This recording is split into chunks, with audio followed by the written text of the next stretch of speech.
All right, let's get started. Can you introduce yourself at the tape? Yes, hey everyone. My name is Sherrell Byrd. I'm the founder and executive director of SOWEGA Rising, where we believe that, as W.B. Du Bois says, so goes the South, so goes the nation. And so we're uplifting rural communities and the issues that impact rural communities, like food justice, in our work. I want to talk just stepping back because I think when we think, especially right now, considering where the conversation is about starvation, particularly in Gaza, we don't think of hunger as being an American problem, but it so profoundly is. Can you tell us a little bit about the state of hunger and food insecurity in the communities that you serve? Yeah, so very wild statistic. The community that I live in is Southwest Georgia. So we're in the southwest corner of the state of Georgia, which is commonly touted as, number three when it comes to the film industry, number one in the country when it comes to business. But that's typically referring to Atlanta. Outside of Atlanta, in the state of Georgia, many communities are suffering. And so, wild statistic for Southwest Georgia, we're actually in the top 1% of food insecurity in the nation. And so Wow. many of our communities rival that of third world countries when it comes to hunger and lack of access to quality, healthy food. So there are quite a few people in rural areas who are not getting the food to their plates, despite us being largely agricultural. Despite there being farms all around us in this area that provide food to grocery stores and restaurants really all over the country, but that food is not making it to the plates of the citizens that live right here in this community. And so it's a growing issue that is yet to be addressed in many regards by our leaders. Can you tell us a little bit about the causes? Like why, in the richest, most powerful country in the world, what keeps the food that's being grown in your local community from getting to plates in the same local community where it's grown? Yeah, it's a very good question. It's very multi-layered. I would say the first being just overwhelming divestment from rural areas. We've seen, particularly in Albany, a trend in our community since probably the early 90s where we've had a rash of natural disasters that have hit this area. So we've had floods, we've had tornadoes, hurricanes, and most recently in 2020, we were hit by the major pandemic of COVID, which we found ourselves second in the nation and fourth in the world for incidences of COVID 19 per population. And so these types of things really start to unravel communities and their ability to rebuild after these natural disasters. So what that looks like for our community, it's projected that Georgia actually, as a state, has spent over $107 billion in disaster recovery. But for rural communities, that really does look like industries leaving the area. And when those industries leave the area, they take with them a large amount of the infrastructure that it needs to support these communities. And that's your grocery stores, that's your pharmacies, that's those places that people need, the hospitals, even. We've seen a huge spike in rural hospital closures as well. So, those important resources that rural communities need, it creates like a gaping black hole when these industries leave these areas, which results in food insecurity. The other thing is there's just a lack of access when it comes to things like farmers markets and gardens. And so one of the things that we're aiming to do is teach people how to start these things in their communities as well. So it's a lot. And then the last thing I'll say is just policies, being able to have policies that prevent the growth of what we call predatory markets, like your Walmarts, your Dollar Generals. Those types of stores drive out retail and grocery stores. And what they replace them with are these, again, predatory markets, convenience stores, alcohol outlets that provide food that has really no caloric intake.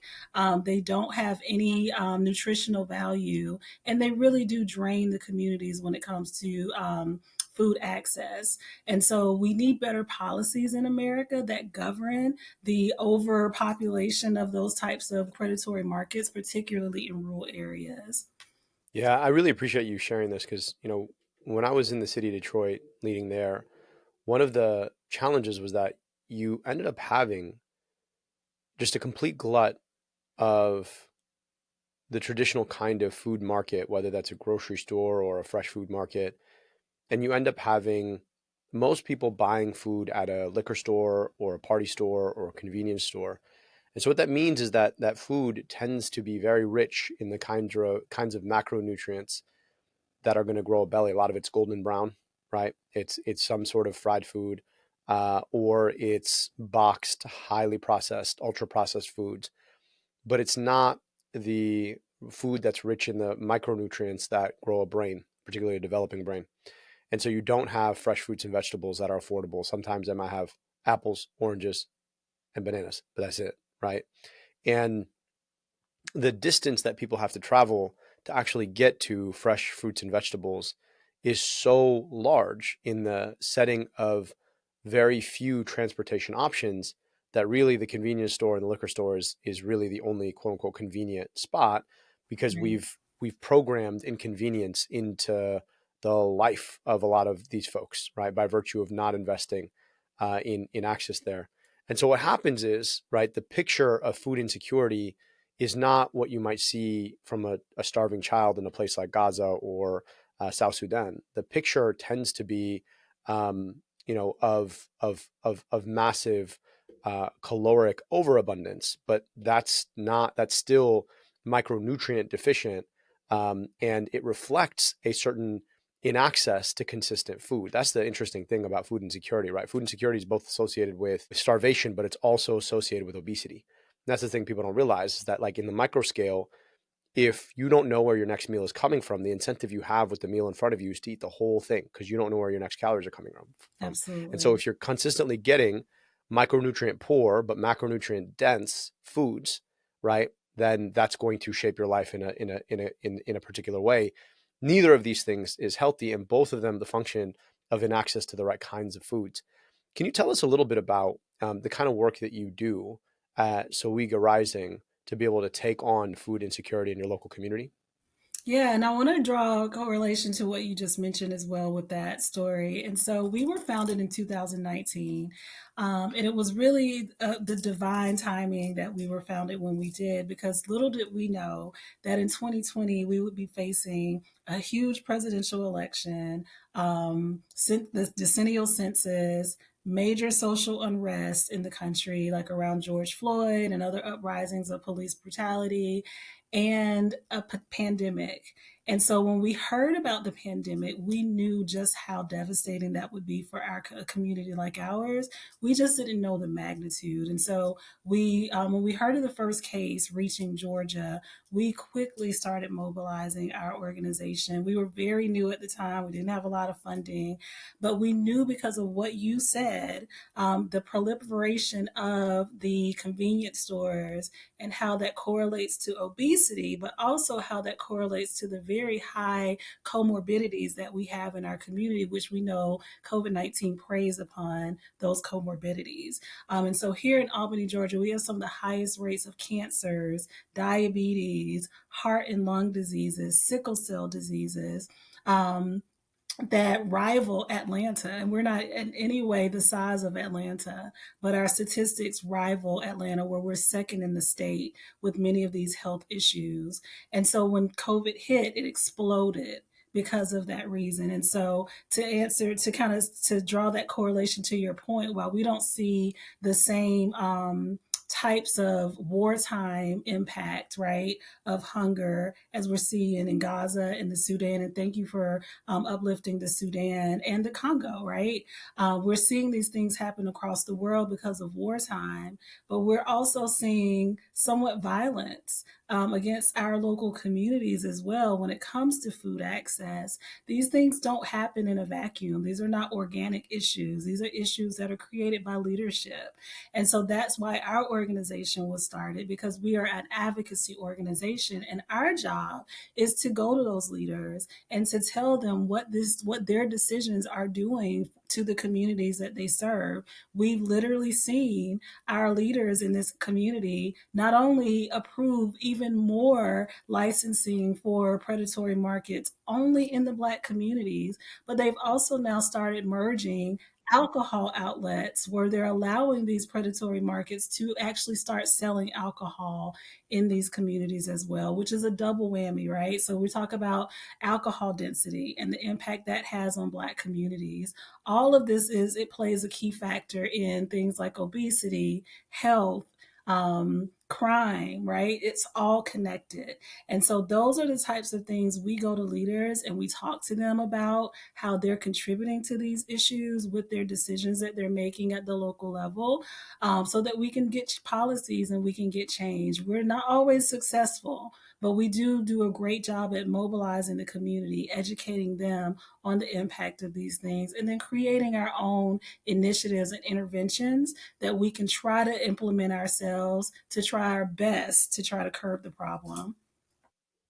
It's a pretty crazy thing, but like in so many communities in our country, it is easier to get a fifth of vodka than it is to get a head of lettuce.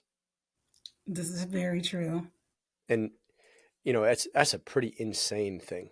And yeah, I mean, it breaks the heart and boggles the mind, right? Because um, these communities tend to look very similar. They tend to be places that are heavily influenced by outside corporate actors, tend to be predominantly Black, can be urban or rural, and there's always this aspect of the demand side. There's this blame that's placed on people about, well, people choose. Well, a choice is a function. If everybody who's ever taken a multiple choice test, imagine you had four answers and the right answer wasn't there, right? And now you've only got three answers that are all wrong, but you're asked to choose the right one. And we don't appreciate that, our economy feels like a rigged multiple choice exam sometimes, where people blame folks for quote unquote the wrong choices when the quote unquote right choices aren't even available. And that you see that replicate itself in so many communities, and then we forget that the proliferation of a lot of these things, right? Like if it makes it easy to get a lotto ticket and alcohol, that's not just a function of choices. That's a function of these industries spending a lot of time and effort to lobby their local electeds to make it easier to get their product where they want to place it, right? And Absolutely. even when it comes to the food lobby, right? There's not a lettuce lobby, right? There's like a corn and soy lobby, right? Which is what tends to get grown most of all in our country. But there's not like a lettuce lobby or a broccoli lobby, right? And then we ask these questions about why these things aren't available. Now, you all have been doing a lot of this advocacy, both counter and also for. What does success look like to you, and what are some of the challenges to that kind of success? Yeah, great question. So, one of the things we were able to do, we've done some really great things. We created the Southwest Georgia Food Justice Coalition specifically to, after COVID-19, to address the impact of food insecurity on health.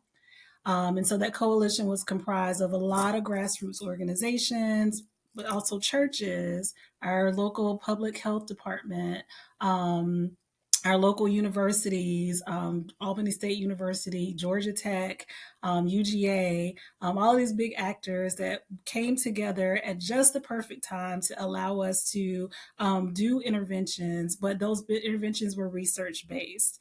And so one of the things that I'm really proud of was we created a food data hub that allowed us to map in our community where are all the convenience stores, fast food restaurants, liquor stores, and then track with each of those or those businesses, who has fresh food, who doesn't have fresh food, who has expired food. Even like many of these convenience stores, the food is expired on the shelves, and so we were able to track that and then overlay those maps with the health rates and the crime rates so that we can paint a picture to our leaders, a true depiction of what this problem looks like. And it was a very powerful moment to be able to show this to leaders, because unfortunately we can go to them and say we don't want this in our community, but that falls on deaf ears. So we've learned we have to have the data and the graphs and the charts and the colors and the pictures to really illustrate to them so in ways that they'll hear us how prevalent the issue is. So we're very proud of that. We took that data and then we then created a food behavior needs assessment.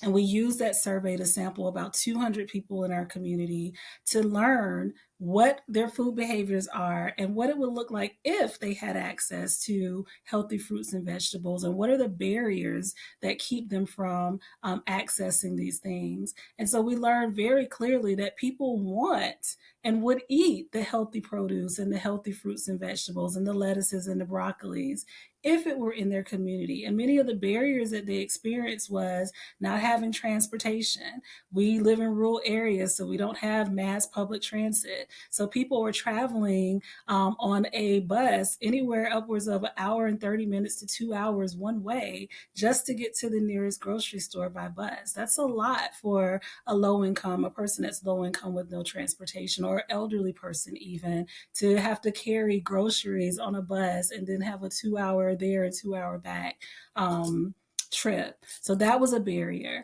Also, cost is a barrier, right? For some reason in America, we make fresh fruits and vegetables a premium cost. And so people just literally said it's just not affordable for them, even with food stamps or other public assistance. It really was just unaffordable for them to eat healthy foods the way they would like to. And so these types of data we were able to use to be able to create interventions. And so some of those interventions were we created what was called the Veggie and Soul Project. And this project was a plant-based interventive diet that we sampled with about 25 people for over 6 to 8 weeks. We were able to measure all of their baseline health rates, and we were able to take them through a program where they were given plant-based diets, fresh produce, nutritional classes, cooking demos, as well as pre-planned meals over the course of 6 to 8 weeks. And by the end of that intervention, these were all African American. We wanted to make sure that we sample African Americans to show that if you still create the diet, the African American cuisine, and which preserves the seasoning and the culture and the things that African Americans know and love about our food, but replace the meat with plant and show them how to use that, the seasonings, to be able to live a plant-based diet. What would their health outcomes look like? At the end of this program, Abdul, every single person that participated lost anywhere from 20 to 50 pounds in 6 to 8 weeks. And Wow. most, if not all of them, were taken off of all of their medications. It blew the minds of their doctors to see that they were so healthy after 6 weeks that they were wondering what happened.